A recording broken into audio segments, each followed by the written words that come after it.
ఇంకా election code రాలేదు, అప్పుడే కాకరేగుతోంది. సీట్ల కేటాయింపుపై ఏ పార్టీ ఫైనల్ లిస్ట్ రెడీ చేయలేదు, అయినా హీట్ పెరిగింది.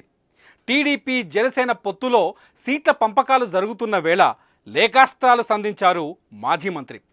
జనసేన అధినేత పవన్ కళ్యాణ్కు కాపు సంక్షేమ సేన అధ్యక్షుడు హరిరామ జోగయ్య రాసిన లెటర్ అల్లజడులు రేపుతోంది. అదేంటో చూద్దాం. గజం కేవలం 4,500 రూపాయలతో 165 గజాల భూమి కేవలం 8 లక్షలు మాత్రమే. టీడీపీతో జనసేన పొత్తులో భాగంగా దామాషా ప్రకారం సీట్ల కేటాయింపు లేకపోతే రాష్ట్ర ప్రయోజనాలు ఎలా కాపాడుతారంటూ పవన్ కళ్యాణ్కు రాసిన లేఖలో హరిరామ జోగయ్య ప్రశ్నించారు. 2.5 ఏళ్లు పవన్ సీఎంగా ఉంటారనే మాట చంద్రబాబుతో చెప్పించి తీరాలని డిమాండ్ చేశారు. దీంతో టీడీపీ వర్గాల్లోనూ కాక రేగిందట.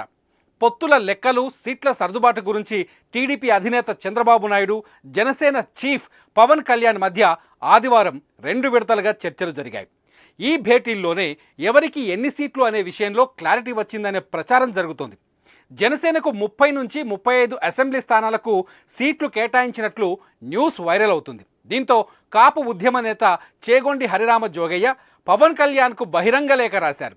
ఇప్పటికే పలు అంశాలపై అనేక సార్లు పవన్ కళ్యాణ్కు లేఖ రాసిన హరిరామ జోగయ్య ఈసారి రాసిన లేఖ మాత్రం కాస్త ఘాటుగానే ఉందని చెప్పాలి.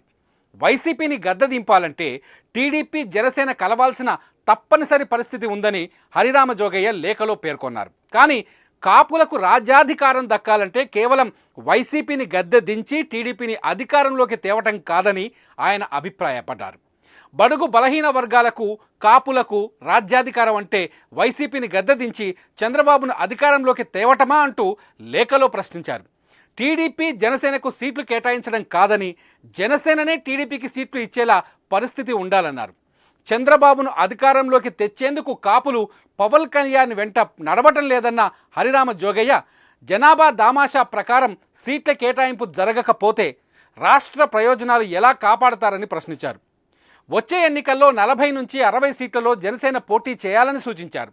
అలాగే టీడీపీ జనసేన కూటమి అధికారంలోకి వస్తే పవన్ కళ్యాణ్కు 2.5 సంవత్సరాలు సీఎం పదవి ఇవ్వాలని లేఖలో హరిరామ జోగయ్య డిమాండ్ చేశారు. ఈ విషయాన్ని టీడీపీ అధినేత చంద్రబాబు స్వయంగా ప్రకటించాలని కోరారు.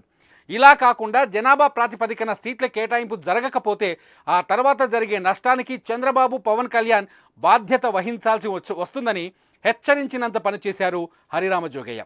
చూద్దాం దీని పర్యావసనాలు ఎలా ఉంటాయో మరి.